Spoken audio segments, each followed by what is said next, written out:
There's a style of editing that all editors will be aware of when creating any form of video, be that what I do here, the video essay, or even a feature-length film. That style is called cutting on action. Cutting on action does exactly what it says on the tin. Whenever there is a movement as small as the turn of a doorknob, or as bombastic as an extended fist, editors have the choice to cut on the precise moment of movement to link two frames together. You see that in any modern day action film, sometimes to nauseating effect.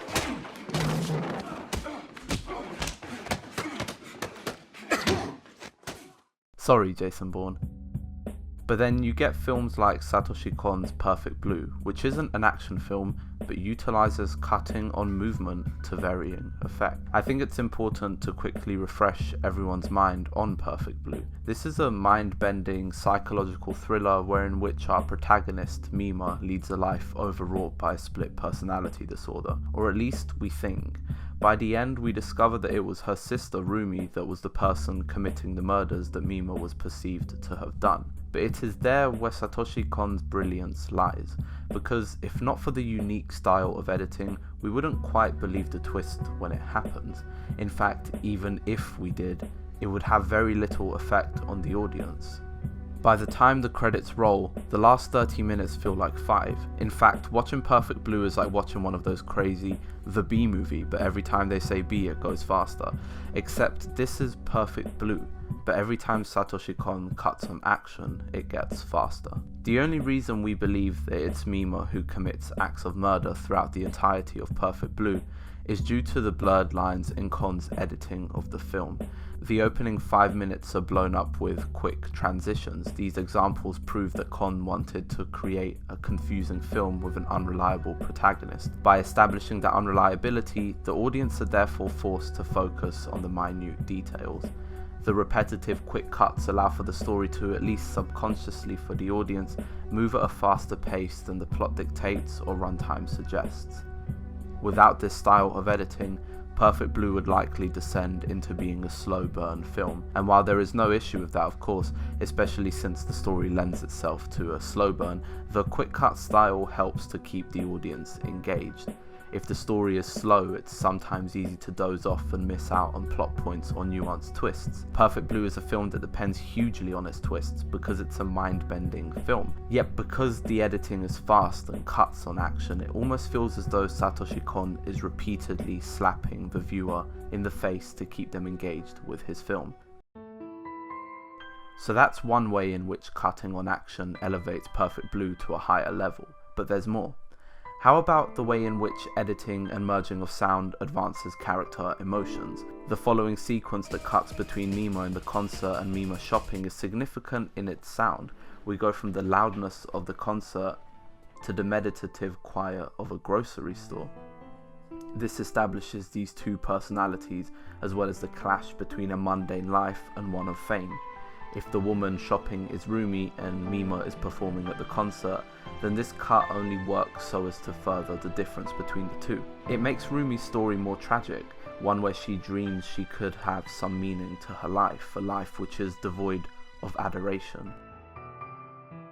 The spinning loudness of the concert moments later quickly transitions to a thudding close-up of falling into a bed, is utilized by Kon to establish the dichotomy between both lives.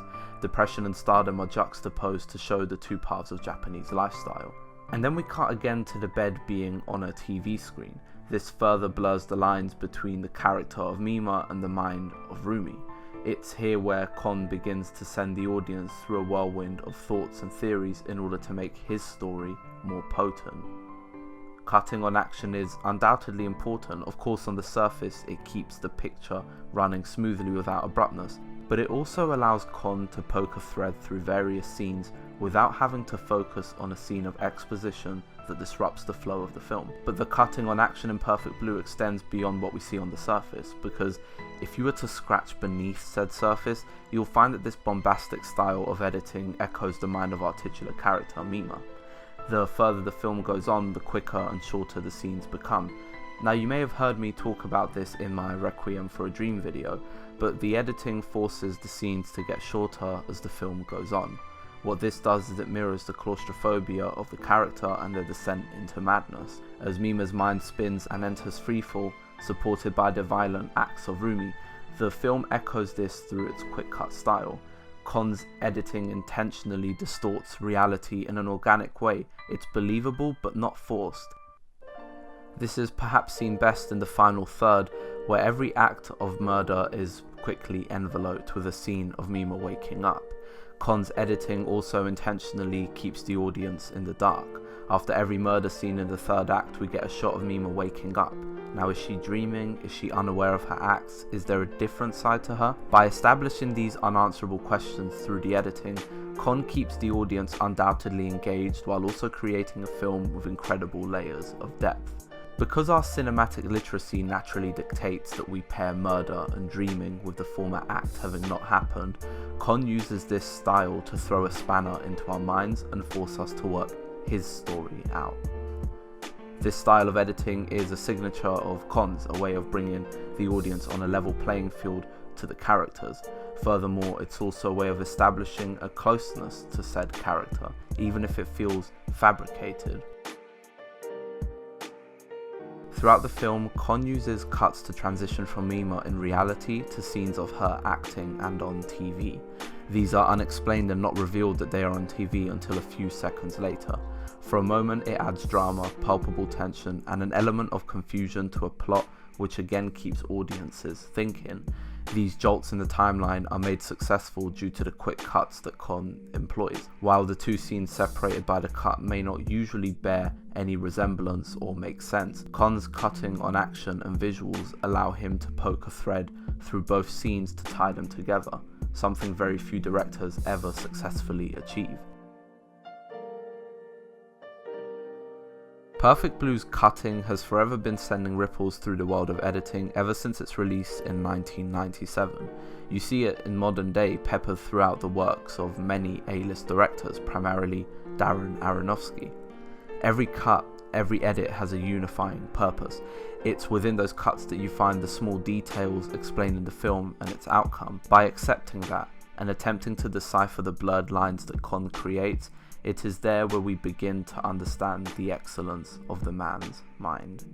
わからないんですけど、自分なりのスタンダードっていうかね、そういうのを普通に呼吸とかそのいわゆる文体みたいなもんなんでね、それはなんか、ないと思うんですけどね。その割には、部屋の中に